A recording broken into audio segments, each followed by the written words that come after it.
आइए हम श्वसन तंत्र को समझते हैं। तो सांस लेने की क्रिया को हम श्वसन कहते हैं। श्वसन हम जिस नली से लेते हैं, क्योंकि हम जानते हैं गले में दो नली होती है, एक भोजन की नली होती है और एक सांस लेने की नली होती है। तो सांस लेने की सांस हम जिस नली से लेते हैं उस नली को हम कहते हैं ट्रैकिया या श्वास नली। श्वास नली, सांस हम जिस नली से लेते हैं उसको हम ट्रैकिया कहते हैं, श्वास नली कहते हैं। अब यह जो ट्रैकिया है आगे चल करके दो भागों में बट जाता है, आगे चल करके दो भागों में बट जाता है, जिसे हम ब्रोंकाई कहते हैं, ब्रोंकाई कहते हैं। अब यह जो ब्रोंकाई है यह फिर आगे चल करके कई भागों में पुनः क्या हो जाता है, बट जाता है, जिसे हम ब्रोंकियोल्स कहते हैं। इसे हम क्या कहते हैं, ब्रोंकियोल्स कहते हैं।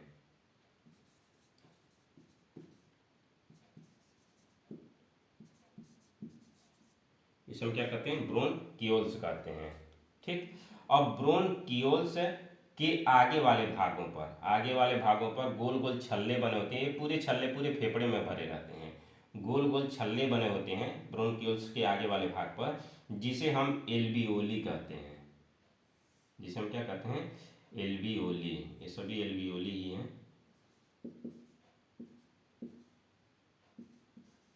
या वायु कोष्ठक इसको हम कहते हैं, वायु कोष्ठक। जब हम सांस लेते हैं तो वायु इसी में एल्वियोली में ही आती है। ठीक। अब वातावरण में तो बहुत सारी गैसें हैं भाई, नाइट्रोजन भी है, ऑक्सीजन भी है, कार्बन डाइऑक्साइड है, बहुत सारी गैसें हैं। तो सभी सांस के द्वारा कहाँ पर आ जाती हैं, एल्वियोली में आ जाती हैं। अब एल्वियोली क्या करता है कि उन सभी गैसों को अलग करता है, ऑक्सीजन को अलग कर देगा, नाइट्रोजन को अलग कर देगा, कार्बन डाइऑक्साइड को अलग कर देगा। ये अलग करने का काम गैसों का एल्वियोली का होता है। ठीक। अब चूंकि एक चीज़ और यहाँ पर ध्यान देना है कि क्यों हमको ऑक्सीजन की ही ज़रूरत है।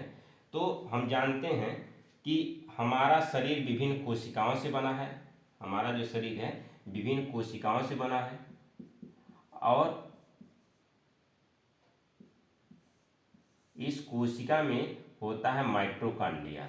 इस कोशिका में क्या पाया जाता है, माइटोकॉन्ड्रिया पाया जाता है। और माइटोकॉन्ड्रिया ही क्या करता है, ऊर्जा का निर्माण करता है। तो जब माइटोकॉन्ड्रिया ऊर्जा का निर्माण करता है तो उसको उस दौरान निर्माण करने के दौरान चाहिए ऑक्सीजन।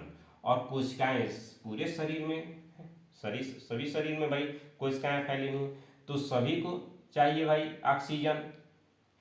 तो जब यह यहाँ पर ऑक्सीजन आ गया है भाई, एल्वियोली ने अलग कर दिया है, अब इस फेफड़े में आएगा ब्लड, किसके थ्रू, हृदय क्या करता है, 80 के प्रेशर से ब्लड को कहाँ पर दे देता है, फेफड़े को दे देता है। और फेफड़ा उस ब्लड को लेकर आएगा कहाँ पे, इस एल्वियोली के पास। क्यों आएगा, क्योंकि यहीं पर ऑक्सीजन है। अब उस ब्लड को पता नहीं है कि कौन इसमें ऑक्सीजन है, कौन नाइट्रोजन है, कौन कार्बन डाइऑक्साइड है, तो उसकी पहचान कराने का काम करता है हीमोग्लोबिन। ब्लड में होता है हीमोग्लोबिन, और हीमोग्लोबिन ही क्या करता है, यह पहचान कराता है कि कौन यहाँ पर ऑक्सीजन है। अब हीमोग्लोबिन उस ऑक्सीजन को लेकर के ब्लड में मिला देता है। तो जब ऑक्सीजन ब्लड में मिल जाता है तो उसको ब्लड का शुद्धिकरण कहते हैं। अब यहाँ पर ऑक्सीजन ब्लड में मिल गया फेफड़े में, ठीक है। अब फेफड़े में इतनी ताकत नहीं है कि वो पूरे शरीर की कोशिकाओं को भेज पाए। तो यह क्या करता है, यह फेफड़ा उस मिले हुए ऑक्सीजन को, जिसमें ब्लड में जो ऑक्सीजन मिला हुआ है उसको वह दे देता है हृदय को। ठीक। और हृदय फिर 120 के प्रेशर से पूरे शरीर में क्या करता है, फैला देता है। और पूरे शरीर में है कोशिकाएं, ठीक। कोशिकाओं में है माइटोकॉन्ड्रिया, और माइटोकॉन्ड्रिया जैसे ही ऑक्सीजन को प्राप्त करता है ब्लड के माध्यम से, तो वह शुरू कर देता है क्रेब्स साइकिल चलाना, ठीक है। क्रेब्स साइकिल चला करके और एटीपी का निर्माण करना शुरू कर देता है, ठीक है। और 38 एटीपी मिल करके एक ग्लूकोज बनते हैं, 38 कोज बनते हैं, ठीक है। ग्लूकोज 38 एटीपी मिल करके ग्लूकोज बनते हैं। अब इस पूरी प्रक्रिया में जो ग्लूकोज बना है, ठीक है, माइटोकॉन्ड्रिया ने जो बनाया है ऑक्सीजन को लेकर के, तो इस पूरी प्रक्रिया में वह छोड़ता है कार्बन डाइऑक्साइड, और फिर ब्लड क्या करता है, उस कार्बन डाइऑक्साइड को लेकर के फिर कहाँ पर आ जाता है, यहीं पर एल्वियोली में आ जाता है, और एल्वियोली यानी फेफड़े में आ जाता है, ठीक। और फेफड़ा फिर उस कार्बन डाइऑक्साइड को सांस के माध्यम से बाहर फेंक देता है, बाहर निकाल देता है। तो यही क्रिया निरंतर क्या होती है, चलती रहती है, ठीक। इसके बाद नीचे जब हम आते हैं फेफड़े के नीचे, तो हम देखेंगे एक यहाँ पर मांस का बहुत बड़ा हिस्सा रहता है जिसे हम डायफ्राम कहते हैं। इसे हम क्या कहते हैं, डायफ्राम कहते हैं।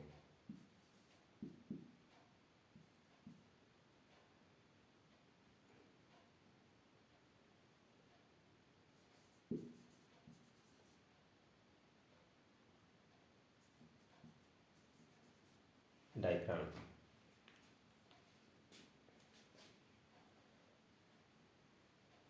के नीचे लिख देते हैं,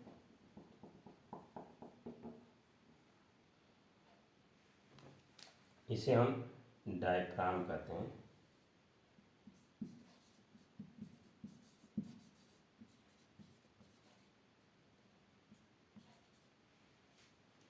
इसे हम डायफ्राम कहते हैं।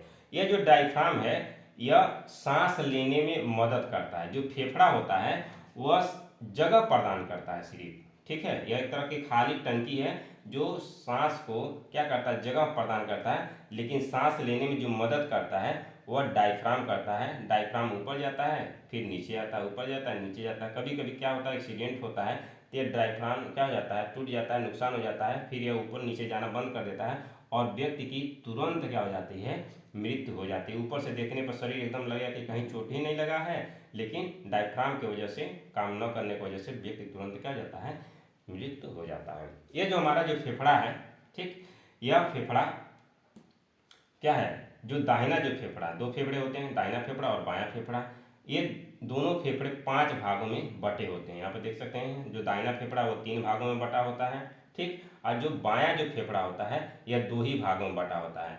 जो बायां फेफड़ा होता है दाहिने फेफड़े की तुलना में छोटा होता है। छोटा इसलिए होता है क्योंकि इसी के नीचे क्या है, हृदय पाया जाता है, दिल पाया जाता है, इसी वजह से थोड़ा सा ये छोटा होता है, ठीक है। अब ये जो 5 भाग हैं जो फेफड़े के, इन 5 भागों को, फेफड़े के जो 5 भाग हैं, फेफड़ा जो 5 भाग में बटा है, ठीक है, इसको हम लोब्स कहते हैं। लोब्स कहते हैं, ठीक है। इन 5 भागों को हम क्या कहते हैं, लोब्स कहते हैं। एक चीज और यहाँ पर समझ लीजिए, ठीक है। ठंड के दिनों में, जाड़े के दिनों में, ठंड के दिनों में क्या होता है कि हम अपने बंद कमरे में क्या करते हैं, अंगीठी जला लेते हैं, हीटर जला लेते हैं, लकड़ियाँ जला लेते हैं, ठीक। तो उनसे क्या होता है, कार्बन मोनोऑक्साइड गैस निकलती है, कार्बन मोनोऑक्साइड गैस निकलती है, और वो कार्बन मोनोऑक्साइड गैस फिर सांस के माध्यम से कहाँ पर चली आती है, एल्वियोली में आ जाएंगी, ठीक है। अब एल्वियोली में आ गया भैया कार्बन मोनोऑक्साइड, ठीक। और कार्बन मोनोऑक्साइड कैसी गैस है, तो यह स्वादहीन है, गंधहीन है, ठीक है। पता नहीं चलता है दिमाग को, क्योंकि दिमाग तो उसमें सोया रहता है कि हम कौन सी गैस का सांस ले रहे हैं, ठीक है, निष्क्रिय रहता है एक तरह से। सोते समय दिमाग उतना अच्छे से काम नहीं करता है। अब वह कार्बन मोनोऑक्साइड आ गया एल्वियोली में, और अभी आप जानते हैं कि एल्वियोली में आ गया क्या, ब्लड आएगा। और ब्लड में ही हीमोग्लोबिन, हीमोग्लोबिन का ही काम है क्या है कि ऑक्सीजन की पहचान करना। लेकिन जैसे ही हीमोग्लोबिन इस एल्वियोली में देखता है कि कार्बन मोनोऑक्साइड है, तो वह ऑक्सीजन को छोड़ देता है और पकड़ लेता है कार्बन मोनोऑक्साइड को, और इस कार्बन मोनोऑक्साइड को ले जाकर के किसको देना शुरू कर देता है, कोशिका को। अब कोशिका ही ऊर्जा बनाती है जिससे ग्लूकोज बनता है, ठीक है। लेकिन कोशिका को चाहिए ऑक्सीजन, और ऑक्सीजन मिल नहीं पाता है, और मिलता क्या है कोशिका को, तो कार्बन मोनोऑक्साइड। अब कार्बन मोनोऑक्साइड से तो ऊर्जा बनेगी नहीं, इस वजह से कोशिकाएं धीरे धीरे ऊर्जा बनाना क्या करते हैं, कम कर देते हैं, बंद कर देते हैं, और धीरे धीरे हमारा शरीर क्या है, ऊर्जा के अभाव में निष्क्रिय हो जाता है, और एक समय के बाद क्या हो जाता है, मृत्यु हो जाती है। इस वजह से हमको अपने बंद कमरों में इस तरह की लकड़ियाँ हुआ, हीटर हुआ, कोयला हुआ, इस तरह की चीज़ें जला करके नहीं सोना चाहिए। ठीक है, थैंक यू। अगर वीडियो अच्छा लगा सब्सक्राइब करिएगा, लाइक करिएगा, शेयर करिएगा। धन्यवाद।